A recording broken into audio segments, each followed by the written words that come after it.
પ્રકરણ 4 ભારતનો સાહિત્યિક વારસો।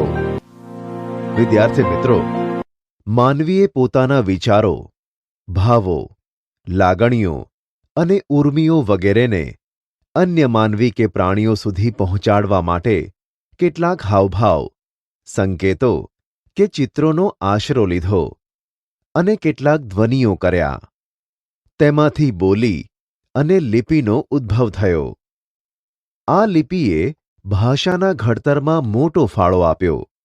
સમયાંતરે પોતાના વિચારો અભિવ્યક્ત કરવા માટે ભાષાનો ઉપયોગ થયો।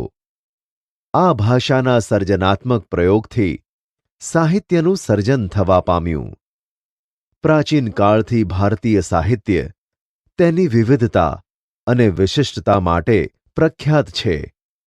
ભારતના વિદ્વાનોએ પ્રાચીન સાહિત્યના 2 ભાગ પાડ્યા છે, 1 વૈદિક સાહિત્ય અને 2 પ્રશિષ્ટ સાહિત્ય।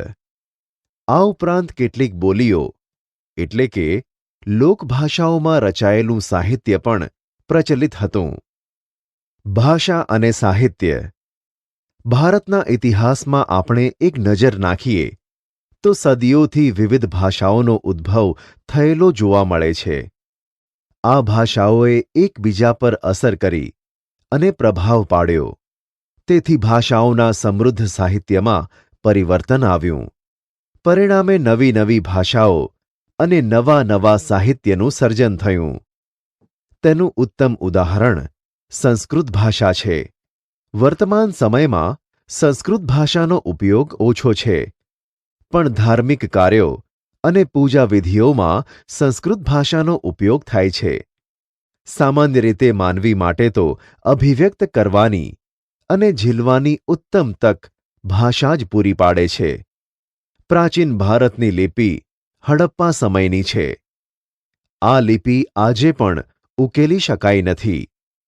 તે સમયના લોકોની ભાષા કઈ હશે તે માહિતી હજુ પ્રાપ્ત થઈ શકી નથી।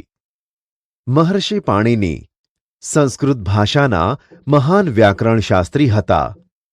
તેમણે અષ્ટાધ્યાયી ગ્રંથની રચના ઈસવીસન પૂર્વ 4th સદીમાં કરી। સંસ્કૃત ભાષાને આર્ય ભાષા કે ઋષિઓની ભાષા કે વિદ્વાનોની ભાષા કહે છે। આજના સમયમાં પણ વિશ્વકક્ષાએ સર્વસ્વીકૃત, ખાસ કરીને કમ્પ્યુટર ક્ષેત્રે બની છે। સંસ્કૃત ભાષા મુખ્યત્વે ધર્મ, તત્વજ્ઞાન, જ્ઞાન અને વિજ્ઞાનની ભાષા હતી। વેદો। વેદનો અર્થ જ્ઞાન થાય છે। વેદો 4 છે। 1 ઋગ્વેદ, 2 સામવેદ, 3 યજુર્વેદ, 4 અથર્વવેદ। વિદ્યાર્થી મિત્રો, ભારતીય સાહિત્યનું પ્રાચીનતમ પુસ્તક ઋગ્વેદ છે। એમાં કુલ 1028 ઋચાઓનો સંગ્રહ છે। ઋગ્વેદ 10 ભાગમાં વહેંચાયેલો અદ્ભુત ગ્રંથ છે। આ ઋચાઓમાંથી મોટા ભાગની દેવોને લગતી સ્તુતિઓ છે। આ સ્તુતિઓ યજ્ઞ પ્રસંગે કરવામાં આવતી। તેમાંથી ઉષાને સંબોધન કરતી કેટલીક સ્તુતિઓ ખૂબ મનમોહક છે। આ ગ્રંથ સપ્ત સિંધુ પ્રદેશમાં વસેલા આર્યોની રાજકીય, સામાજિક, ધાર્મિક તેમજ આર્થિક બાબતોનું વર્ણન કરે છે। ઋગ્વેદ પછી બીજા 3 વેદોની રચના કરવામાં આવી, જેમાં સામવેદ ઋગ્વેદની ઋચાઓનું ગાન કરવા માટે રચવામાં આવ્યો છે। આ શ્લોકો રાગ અને લય સાથે ગવાય છે, માટે તેને સંગીતની ગંગોત્રી કહે છે। યજુર્વેદ યજ્ઞનો વેદ કહેવાય છે। આ વેદ ગદ્ય અને પદ્ય સ્વરૂપે રચાયેલ છે। યજ્ઞ વખતે બોલવામાં આવતા મંત્રો, ક્રિયાઓ અને વિધિઓનું વર્ણન તેમાં કરવામાં આવ્યું છે। વિદ્યાર્થી મિત્રો, અથર્વવેદમાં અનેક પ્રકારના કર્મકાંડો અને સંસ્કારોનું વર્ણન કરવામાં આવ્યું છે। વિદ્યાર્થી મિત્રો, હવે આપણે ઉપનિષદ વિશે જાણીએ। ઉપનિષદ સાહિત્યમાં બ્રહ્માંડનો આરંભ, જીવન, મૃત્યુ, ભૌતિક અને આધ્યાત્મિક જગત, જ્ઞાન પ્રકૃતિ અને બીજા અનેક દાર્શનિક પ્રશ્નોનું વિવેચન કરવામાં આવ્યું છે. બૃહદારણ્ય અને છાંદોગ્ય શરૂઆતના ઉપનિષદો છે. ઉપનિષદો સંવાદના સ્વરૂપમાં છે. મુક્તિકો ઉપનિષદમાં તેની સંખ્યા 108 દર્શાવે છે. બ્રાહ્મણ ગ્રંથો. વિદ્યાર્થી મિત્રો, વેદોના મંત્રોનો અર્થ સમજવા માટે તેના પર પદ સ્વરૂપમાં રચાયેલી ટીકાઓનો બ્રાહ્મણ ગ્રંથોમાં સમાવેશ થાય છે. એમાં જુદા જુદા યજ્ઞો અને તેને લગતી વિધિઓ માટેનું માર્ગદર્શન આપવામાં આવ્યું છે. વિદ્યાર્થી મિત્રો, હવે આપણે આરણ્યકો વિશે જાણીએ. આરણ્યકો. વિદ્યાર્થી મિત્રો, આર્યો તેમના જીવનનો અંતિમ સમય અરણ્યમાં જઈને ગાળતા. વન અથવા અરણ્યમાં આશ્રમ બાંધી સતત ચિંતન કરીને રચાયેલા તત્વજ્ઞાનથી ભરપૂર એવા સાહિત્યને આરણ્યકો કહે છે. વિદ્યાર્થી મિત્રો, હવે આપણે વેદાંગ વિશે જાણીએ. વેદાંગ. આ સાહિત્યમાં કર્મકાંડો ઉપરાંત જ્યોતિષ, વ્યાકરણ અને ખગોળશાસ્ત્રનો સમાવેશ થાય છે. ભારતના બે મુખ્ય મહાકાવ્યો રામાયણ અને મહાભારત છે. તેઓ પ્રાચીન ગ્રંથો છે. આ મહાકાવ્યોનું વર્તમાન સ્વરૂપ તો ઈસવીસનની બીજી સદીમાં મળ્યું. રામાયણમાં અયોધ્યાના રાજવી રામચંદ્રની કથા આપી છે.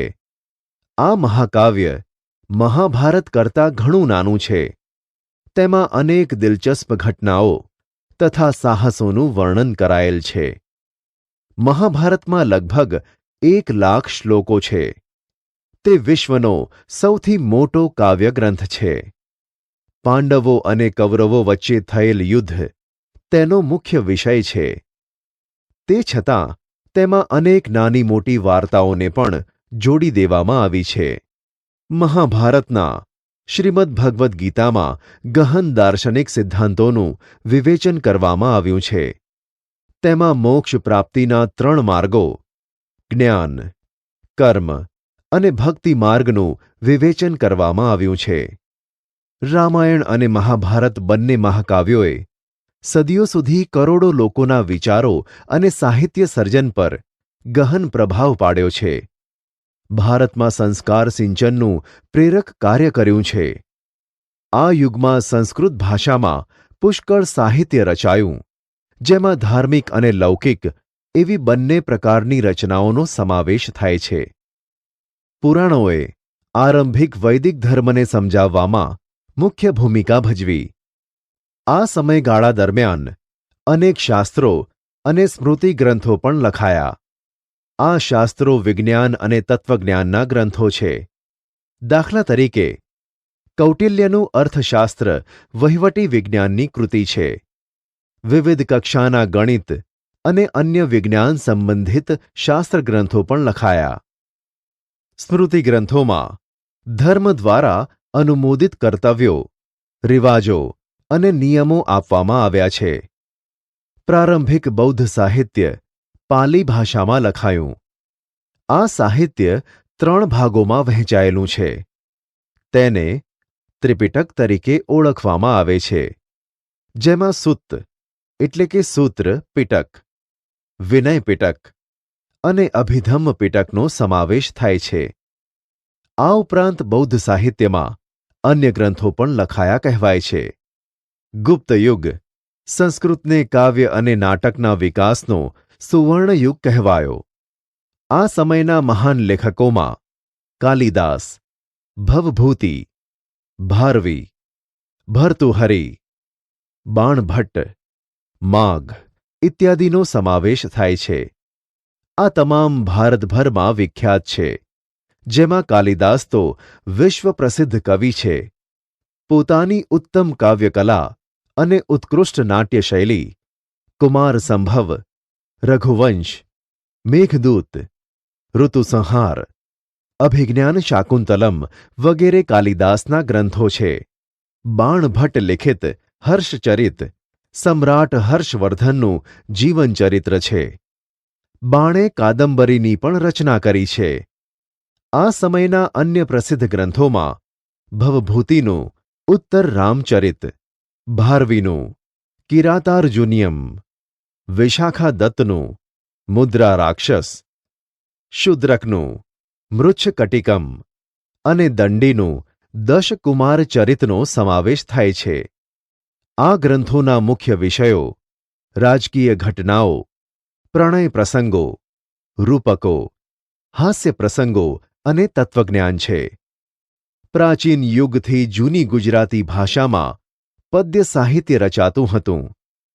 સમય જતાં ગુજરાતી ભાષામાં ખેડાણ થતાં અનેક કૃતિઓ રચાઈ, જેમાં નરસિંહ મહેતા, મીરાબાઈ, દયારામ, અખો, પ્રેમાનંદ, પ્રીતમ, ગંગાસતી જેવા સાહિત્યકારોએ પદો, ગીતો, ગરબી, છપ્પા, આખ્યાન કાવ્યો વગેરે રચીને ગુજરાતી સાહિત્યના વારસાને સમૃદ્ધ બનાવ્યો.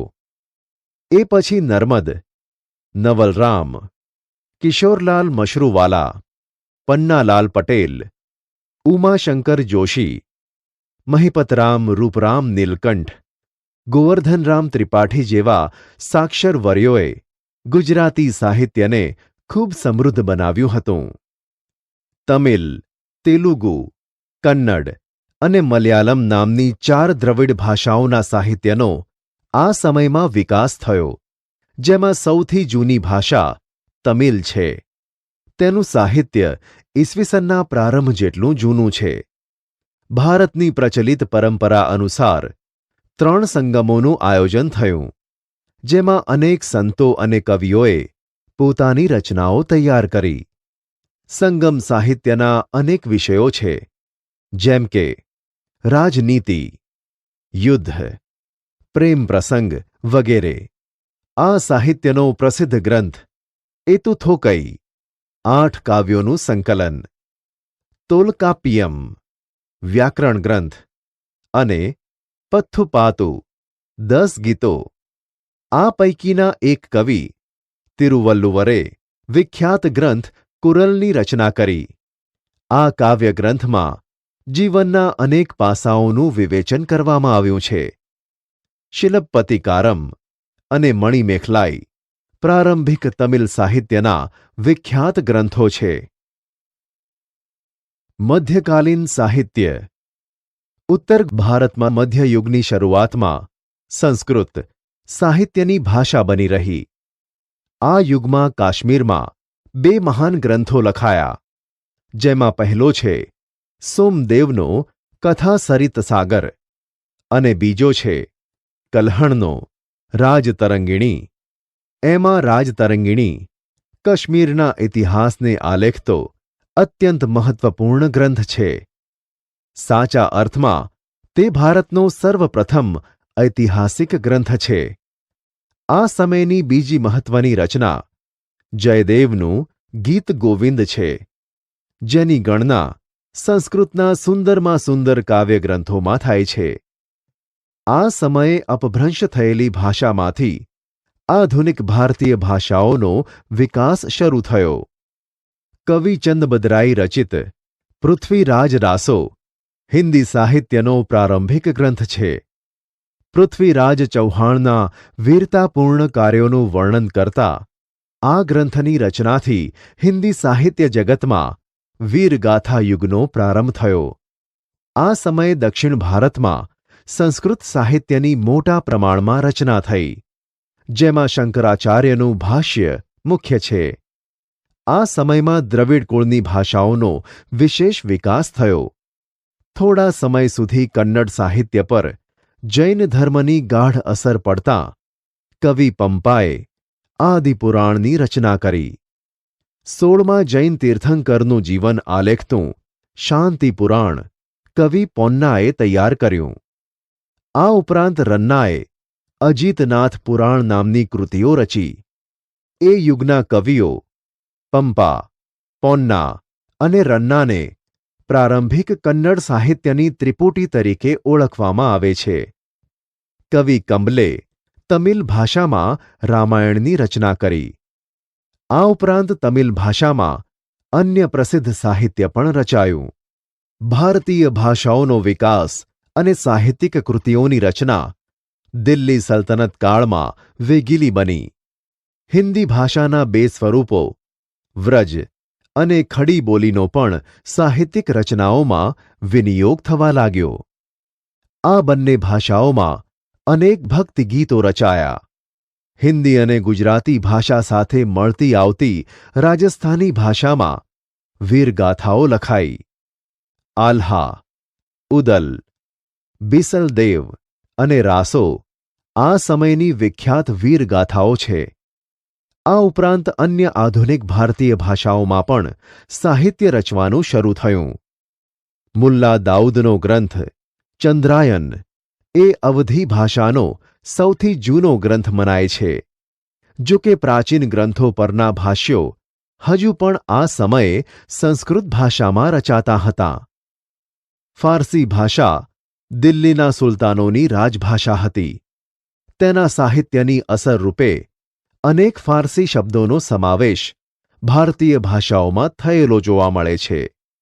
આ યુગમાં અનેક ઇતિહાસકારો થયા, જ્યાં ઝિયાઉદ્દીન બર્નીએ તારીખે ફિરોજશાહીની રચના કરી, જેમાં ખલજી અને તુગલક વંશના રાજ્યનું વિસ્તૃત વિવરણ કરવામાં આવ્યું છે. તેણે રાજકીય સિદ્ધાંતો ઉપર ફતવાએ જહાંદારી નામનો ગ્રંથ પણ લખ્યો. અમીર ખુશરો આ સમયનો સૌથી મહાન સાહિત્યકાર ગણાય છે. તેઓ એક કવિ, ઇતિહાસકાર, રહસ્યવાદી સંત અને સંગીતકાર હતા. સુપ્રસિદ્ધ હઝરત નિઝામુદ્દીન ઓલિયા તેના ગુરુ હતા. તેની મહત્વની કૃતિઓમાં આસિકા, નૂર, સિપિહર અને કિરાતુલ સદાયનનો સમાવેશ થાય છે. આ ઉપરાંત તેમણે અનેક કાવ્યગ્રંથોની પણ રચના કરી. તેમને પોતાને ભારતીય હોવા પર ગર્વ હતો.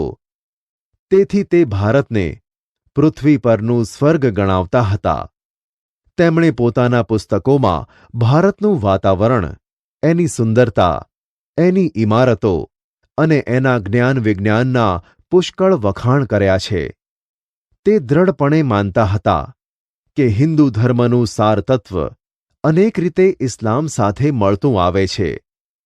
તે દિલ્હીની આજુબાજુ બોલવામાં આવતી ભાષાને હિન્દવી કહેતા અને તેને પોતાની માતૃભાષા ગણાવે છે. આ ભાષામાં તેમણે અનેક કવિતાઓ રચી છે.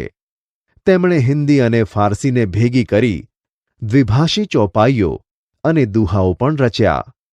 તેમણે શરૂ કરેલ આ સ્વસ્થ પરંપરા તેમના પછી સદીઓ સુધી ચાલુ રહી.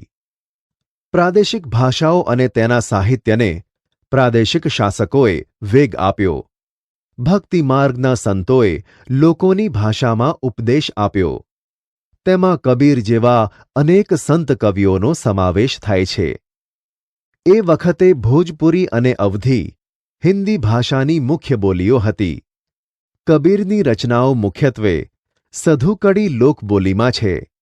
તેના દોહરાઓ લોક સાહિત્યનું અંગ બન્યા છે. મલિક મુહમ્મદ જાયસીએ અવધીમાં પદ્માવત નામનું મહાકાવ્ય લખ્યું. આ ઉપરાંત તુલસીદાસનો પ્રસિદ્ધ ગ્રંથ રામચરિતમાનસ આ સમયે અવધી ભાષામાં લખાયો. આ યુગમાં અવધી ભાષાના બીજા કવિઓ પણ થયા. આ યુગમાં હિન્દી ઉપરાંત બીજી ભાષામાં પણ સાહિત્ય રચાયું. બંગાળના સુલતાનોના આશ્રયે રહીને કૃતિવાસે બંગાળીમાં રામાયણ અને પ્રસિદ્ધ કવિ ચંડીદાસે સેંકડો ગીતો રચ્યા. બંગાળમાં સંત ચૈતન્યથી ભક્તિ ગીતો લખવાની પરંપરા શરૂ થઈ. નરસિંહ મહેતાએ ગુજરાતીમાં અને નામદેવ તથા એકનાથે મરાઠીમાં ભક્તિ ગીતો રચ્યા. જૈનુલ અબિદિનના આશ્રયે કાશ્મીરમાં મહાભારત અને રાજતરંગિણી જેવા અનેક સંસ્કૃત ગ્રંથોનો ફારસીમાં અનુવાદ થયો. વિજયનગરના સમ્રાટોના શાસનકાળમાં સંસ્કૃત ભાષાનો વિકાસ ચાલુ રહ્યો. આમ છતાં આ યુગ તેલુગુ સાહિત્યના વિકાસનો મહત્વપૂર્ણ કાળ છે. વિજયનગરનો મહાન સમ્રાટ કૃષ્ણદેવરાય તેલુગુ અને સંસ્કૃતના લેખક હતા. તેમણે આમુક્ત માલ્યદા ગ્રંથની રચના કરી. મુઘલ શાસન દરમિયાન વાસ્તુકલા અને અન્ય કલાઓની સાથે સાહિત્યનો પણ વિકાસ થયો. પ્રથમ મુઘલ બાબર તુર્કી ભાષામાં તુઝુકે બાબરી નામે આત્મકથા લખી, જેનું ફારસીમાં બાબરનામા નામથી ભાષાંતર કરવામાં આવ્યું. હુમાયુની બહેન ગુલબદન બેગમે હુમાયુનામા લખ્યું. જહાંગીરે તુઝુકે જહાંગીરી નામની પોતાની આત્મકથા લખી. ઔરંગઝેબ પણ સિદ્ધહસ્ત લેખક હતો. છેલ્લો મુઘલ સમ્રાટ બહાદુર શાહ ઝફર પણ એક ઉર્દૂ કવિ હતો. તુલસીદાસ અને સૂરદાસ આ યુગમાં હિન્દી ભાષાના મહાન સાહિત્યકારો થઈ ગયા. કવિ કેશવદાસે પ્રેમ અને વિરહના વિષય પર સાહિત્ય રચ્યું. રહીમના દોહરા દેશના ઘણા ભાગોમાં આજે પણ પ્રસિદ્ધ છે. આ સમયે ફારસી ભાષામાં પણ અનેક નોંધપાત્ર પુસ્તકો લખાયા. અબુલ ફઝલે આયને અકબરી અને અકબરનામા લખ્યું. આયને અકબરીમાં ભારતીય રીત રિવાજો, શિષ્ટાચારો, ધર્મદર્શન, આર્થિક સ્થિતિ અને જીવનના લગભગ તમામ પાસાઓનું વિસ્તૃત વર્ણન કરવામાં આવ્યું છે. એક ઐતિહાસિક કૃતિ તરીકે આ ગ્રંથ ઘણો જ મૂલ્યવાન છે. અબુલ ફઝલનો ભાઈ ફૈઝી ફારસી ભાષાનો એક મહાન કવિ હતો. તેણે અનેક સંસ્કૃત ગ્રંથોના ફારસીમાં અનુવાદ કર્યા. અકબરે તો મહાભારત, રામાયણ, અથર્વવેદ, ભગવદ્ ગીતા અને પંચતંત્ર જેવા ગ્રંથોના અનુવાદ કરવા માટે એક અલગ ખાતાની સ્થાપના કરી હતી. અકબરના સમયમાં ઇતિહાસના ઘણા ગ્રંથો લખાયા. મધ્યયુગની સૌથી મહત્વની ઘટના ઉર્દૂ ભાષાના જન્મની છે. આ નવી ભાષા સાહિત્યની દ્રષ્ટિએ સૌથી સમૃદ્ધ એવી અન્ય આધુનિક ભાષાઓની હરોળમાં આવી ગઈ. આ ભાષામાં વલી, મીરદર્દ, મીરત કી મીર, નઝીર અકબરાબાદી, અસદુલ્લા ખાન, ગાલિબ જેવા મહાન કવિઓ થયા. 18મી સદીમાં ઉર્દૂ ગદ્યનો પણ વિકાસ થયો. સંસ્કૃતના મોટા ભાગના ઐતિહાસિક ગ્રંથોનું ઉર્દૂમાં ભાષાંતર થવા લાગ્યું. તદુપરાંત ઉર્દૂમાં અનેક મૌલિક ગદ્ય ગ્રંથો પણ તૈયાર થયા, જેમાં મુહમ્મદ હુસૈન આઝાદનો દરબારે અકબરી મહત્વનો ગ્રંથ છે. ભારતની પ્રાચીન વિદ્યાપીઠો. 1. નાલંદા. બિહારના પટણા જિલ્લાના બડગાંવ નામના ગામ પાસે પ્રાચીન નાલંદા વિદ્યાપીઠ આવેલી છે. ભારતીય સંસ્કૃતિમાં બૌદ્ધ અને જૈન પરંપરામાં નાલંદાનું મહત્વ ઘણું છે. આ પ્રાચીન વિદ્યાપીઠમાં મહાવીર સ્વામીએ 14 ચતુર્માસ કર્યા હોવાથી આ સ્થળ જૈન તીર્થ પણ બન્યું હતું. 5મી સદીમાં કુમારગુપ્તે અહીં એક વિહાર બંધાવેલ. ત્યાર પછી નાલંદાની પ્રસિદ્ધિમાં વધારો થયો હતો. ત્યાં હજારો હસ્તલિખિત ગ્રંથોના અમૂલ્ય ભંડારો હતા. નાલંદા વિશ્વવિદ્યાલય હતું. ભારતીય સંસ્કૃતિનું આ એક તીર્થધામ હતું. દેશ પરદેશથી વિદ્યાર્થીઓ અહીં અભ્યાસ કરવા આવતા. મહાન મુસાફર યુએન શ્વાંગ પણ અહીં આવેલ. આજે તો આ મહાન વિશ્વવિદ્યાલયના માત્ર ખંડેરો જ જોવા મળે છે. આમ છતાં તે ખંડેરોમાં ફરતા ફરતા પણ દેશની ભવ્ય સંસ્કૃતિની એક ઝાંખી થઈ શકે છે. નાલંદામાંથી ભણીને બહાર નીકળેલ વિદ્યાર્થી ભારતનો આદર્શ વિદ્યાર્થી ગણાતો. ઈસુની 5મીથી 11મી સદી દરમિયાન નાલંદા શિક્ષણના સર્વોત્તમ સ્થાને હતું. આ સમયે ભારતમાં વિશ્વભરમાં શ્રેષ્ઠતમ ગણાય તેવા ગ્રંથાલયો હતા.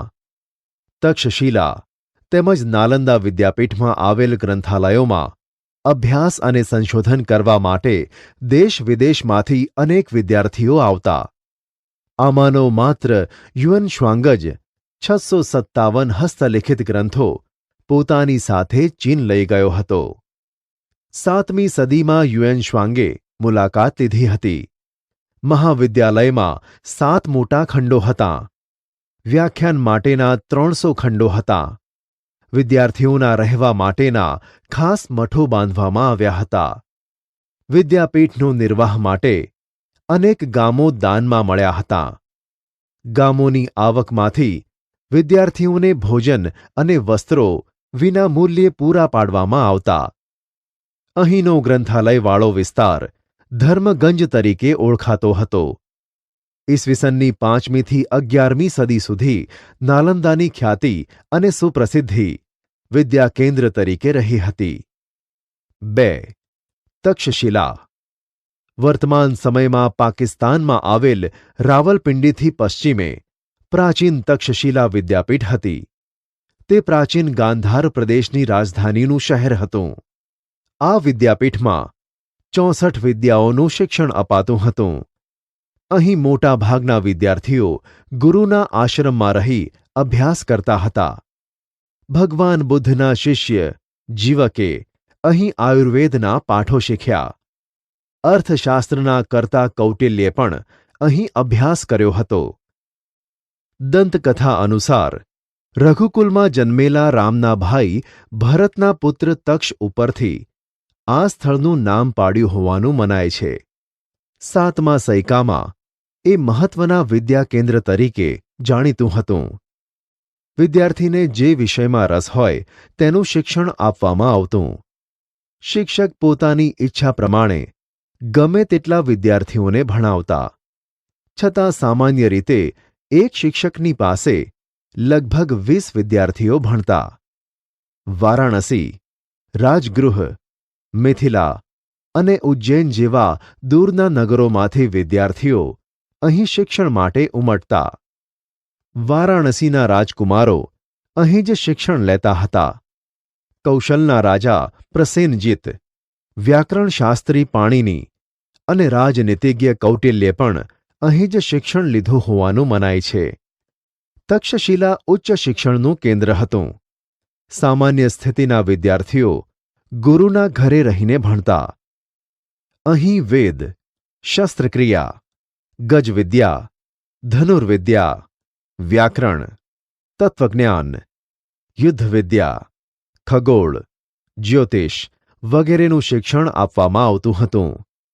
ચંદ્રગુપ્ત મૌર્યના ગુરુ ચાણક્યે અને ખુદ ચંદ્રગુપ્ત મૌર્યે અહીં શિક્ષણ લીધું હતું. 5મી સદીની શરૂઆતમાં ચીનના ફાહિયાને આ સ્થળની મુલાકાત લીધી હતી. 3. વારાણસી, કાશી. વારાણસી યાત્રાધામ તરીકે પ્રસિદ્ધ છે. ઈસવીસન પૂર્વે 7મા સૈકામાં તે ભારતનું પ્રસિદ્ધ વિદ્યાકેન્દ્ર હતું. ઉપનિષદ કાળમાં તે આર્ય સંસ્કૃતિ અને ધર્મના કેન્દ્ર તરીકે વિકસ્યું. એના રાજા અજાતશત્રુ ઉપનિષદ કળામાં એક તત્વજ્ઞાની અને વિદ્યાના પોષક હતા. વ્યાસ સંહિતામાં મહર્ષિ વેદવ્યાસનો આશ્રમ અહીં હોવાનો ઉલ્લેખ મળે છે. ભગવાન બુદ્ધે પોતાના મતના પ્રચાર અને પ્રસાર માટે વારાણસી પર પસંદગી ઉતારી હતી. આદિ શંકરાચાર્ય જેવા સમર્થ તત્વજ્ઞને તેમના વેદાંતના નૂતન સિદ્ધાંતની સ્વીકૃતિ માટે કાશી જવું પડ્યું હતું.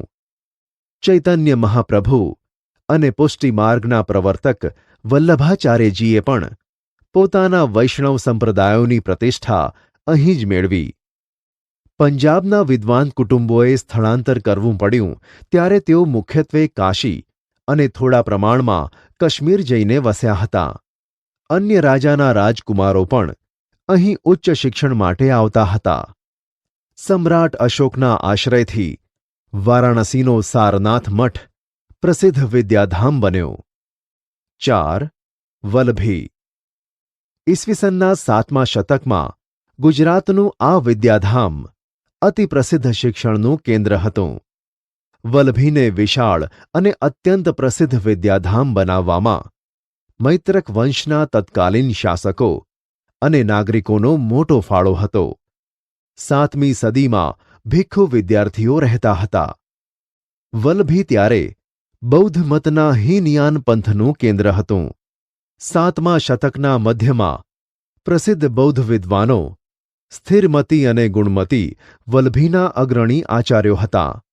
દૂર દૂરના ગંગા યમુનાના મેદાન વિસ્તારમાંથી બ્રાહ્મણ વિદ્યાર્થીઓ અહીં ઉચ્ચ અભ્યાસ માટે આવતા હતા. ચીની પ્રવાસી ઇત્સિંગે નોંધ્યું છે કે વલભી પૂર્વ ભારતની પ્રસિદ્ધ શિક્ષણ સંસ્થા નાલંદા સાથે સ્પર્ધા કરતી. વલભી એક રાજધાની અને આંતરરાષ્ટ્રીય બંદર હતું, જેનો સમયગાળો ઈસવીસન 480થી ઈસવીસન 775 સુધી હતો. વલભીના શાસક મૈત્રક રાજવીઓ પણ વિદ્યા અને વિદ્યાપીઠના મહાન આશ્રયદાતાઓ હતા. એ બાબતની નોંધ લેવી પડે કે મૈત્રક વંશના રાજવીઓ બૌદ્ધ ન હતા, સનાતની હતા, છતાં આ સંસ્થાને મદદ કરતા હતા. ઈસવીસન 775માં આરબોએ આક્રમણ કર્યું અને મૈત્રકો પરાજિત થયા અને વિદ્યાપીઠ બંધ પડી. અહીં પ્રસિદ્ધ વિદ્વાનોના નામ દરવાજા પર લખવામાં આવતા. વિદ્વાનો રાજસભામાં પોતાનું પાંડિત્ય દાખવીને રાજતંત્રમાં ઊંચા અધિકારો પ્રાપ્ત કરતા. આ જાણીતી વિદ્યાપીઠ હતી અને જ્ઞાનની આરાધના તથા તેમની વિશિષ્ટ પ્રકારની શિક્ષણ પ્રણાલીને કારણે ભારતમાં જ નહીં, પરંતુ તે સમયના સુસંસ્કૃત વિશ્વમાં તે પ્રસિદ્ધ થઈ હતી. આ વિદ્યાપીઠમાં દેશ પરદેશથી અભ્યાસ કરવા માટે વિદ્યાર્થીઓ આવતા. સાચા અર્થમાં તે આંતરરાષ્ટ્રીય વિદ્યાપીઠ હતી. એમાં લગભગ પ્રત્યેક વિદ્યાશાખાઓનું શિક્ષણ અપાતું. આ બધી વિદ્યાપીઠમાં નિભાવ રાજાઓ અને શ્રેષ્ઠીઓએ આપેલા દાનમાંથી થતો. તે હકીકત તે સમાજની પણ વિદ્યા પ્રત્યેની પ્રીતિ અને નિષ્ઠા દર્શાવે છે. ભારતીય વિદ્યા, કલાઓ અને જ્ઞાન વિજ્ઞાનનું શિક્ષણ આપતી એ વિશ્વવિખ્યાત યુનિવર્સિટીઓ હતી.